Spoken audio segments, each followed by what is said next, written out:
and then having some time with the guys on the court, how confident are you in the defensive approach and the plan and them executing the plan tonight?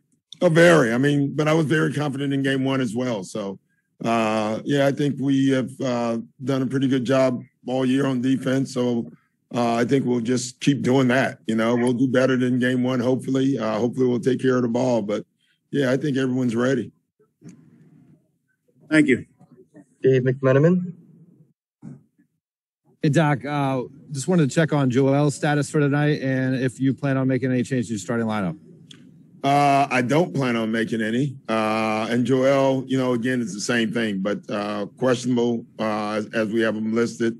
You know, he looked good again. So I'm you know, optimistic, but I don't want to go further than that.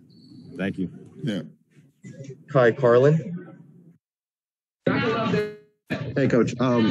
Nikola Jokic won. There was an announcement Nikola Jokic won MVP. So I wanted to get your thoughts on that. Maybe did you think maybe Joel got slighted because he missed too many games? So I just want to get your thoughts on that. No, I mean, listen, there's a lot of great candidates, you know, between Jokic and Joel. I think it was a two-man race.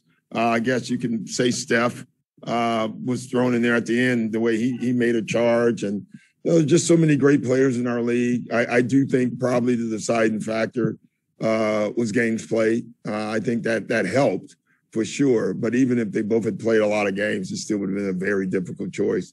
I was obviously hoping for our guy, but you can't take anything away from Jokic. Thanks, Coach. Yeah. All right, next we will go to Mark Medina.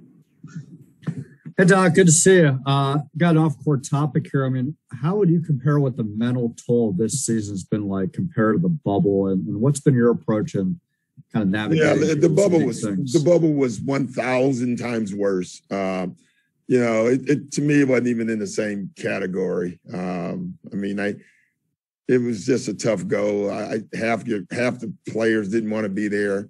The bubble almost depended on the teams that kind of committed to being there and the teams that didn't. You know, I had a team that obviously was not very happy with being in the bubble. And, you would love to have that season back without the bubble and see what the results would be. But you can't get that back. I'm glad we did it. I thought it was important for us to keep playing, you know, no matter what the situation was. And, mental toughness and, team came into play in the bubble more than anyone ever anticipated.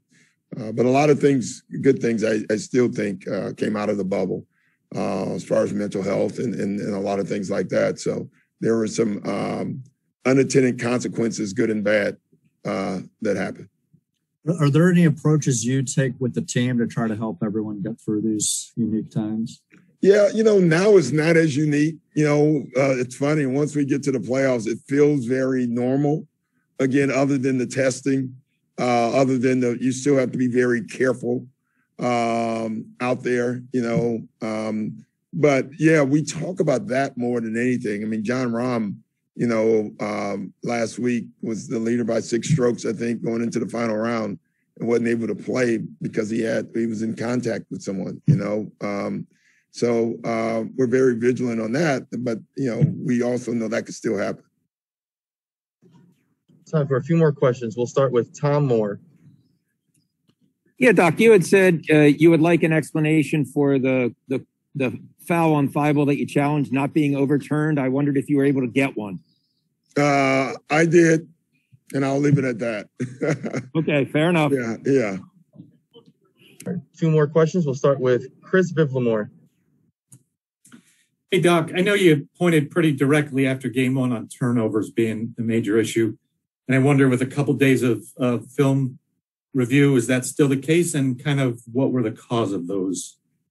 Well, yeah, turnovers is always going to be the case, Chris, with us and in any game. But when you are playing a team that is a really good offensive team and you're going to give them that many more extra possessions, you're asking for trouble, and trouble happened. So, a lot of them were just unforced. A lot of them were guys trying to do too much with the ball. Give Atlanta some credit. I mean, they created some of the turnovers as well. And so we just have to be better with the ball. Final question. We'll go to Jackson Frank. Hey, Doc. You briefly went small with Ben at the 5 in the fourth quarter, and there's a couple of plays where Tyrese and Ben ran a little bit of a two-man game. I'm curious, how much of those may be able to kind of link up in the two-man game throughout this year? What are some of the benefits of that action for them?